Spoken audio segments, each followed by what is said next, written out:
नाशकात आदिवासी युवा महोत्सव संपन्न।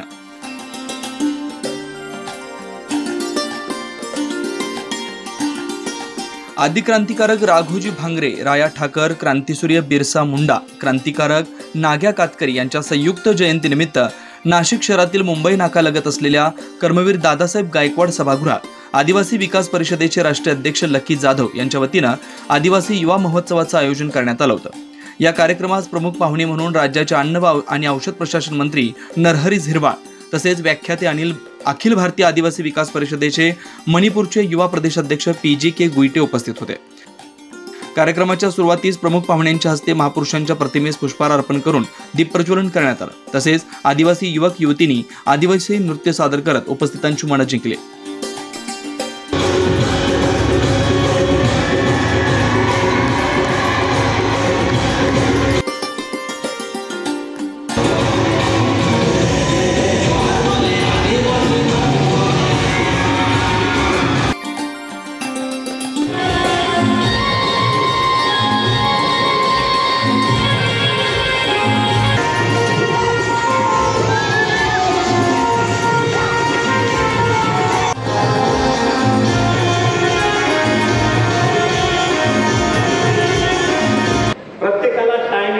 मर्यादा आहे।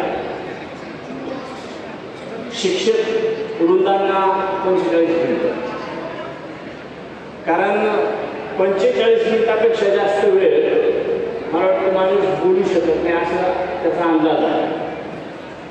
पण विद्यार्थीला की 6 विषय असतील तर 4×5 = 20,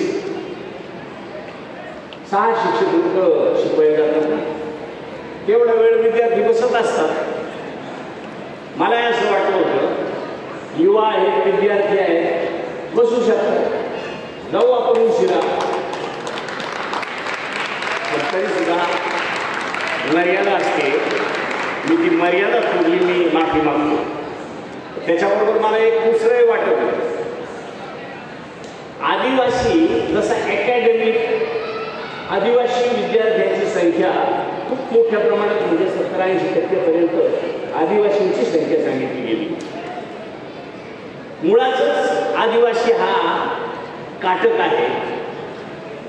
मी मागच्या वेळेला इथंच ह्या सभागृहात कालिदासला काहीतरी सांगितलं तर बाबा स्पोर्टमध्ये आपण आदिवासी म्हणून ते उपजत नाही, त्याच्यात खूप मोठी संख्या येणं म्हणजे काय फार विशेष आहे असं माझं मत आहे।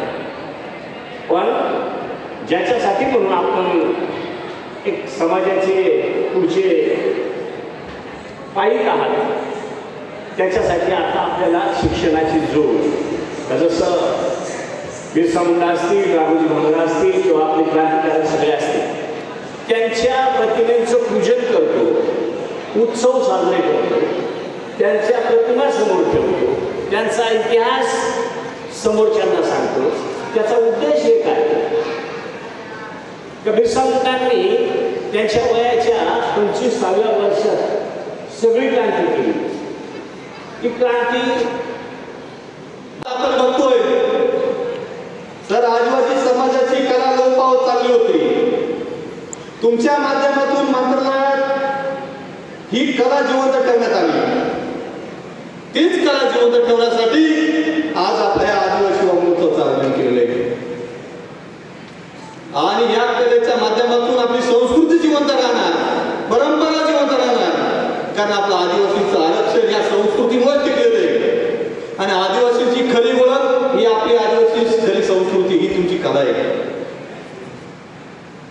त्यामुळे कला जिवंत राहावी तरच आदिवासी समाजाची ओळख निर्माण राहील आणि आदिवासी समाजाची ओळख जिवंत राहील तरच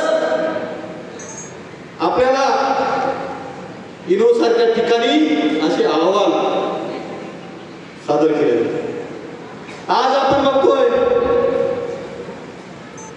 अखिल भारतीय आदिवासी विकास परिषदेचे राष्ट्रीय कार्याध्यक्ष जे आज आपल्यात नाही आहेत, निसर्गवासी माननीय आमदार मधुकररावजी पिचड साहेब यांनी समाजासाठी खूप त्याग केला, संघर्ष केला, अहोरात्र मेहनत करून समाजाला न्याय देण्याचं काम केलं। आज समाजाला वाली नाही परंतु आज संपूर्ण महाराष्ट्र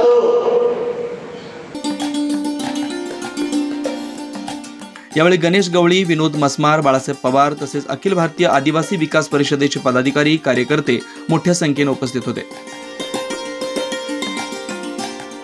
9 न्यूज महाराष्ट्रासाठी प्रतिनिधी वैभव घुगे, नाशिक.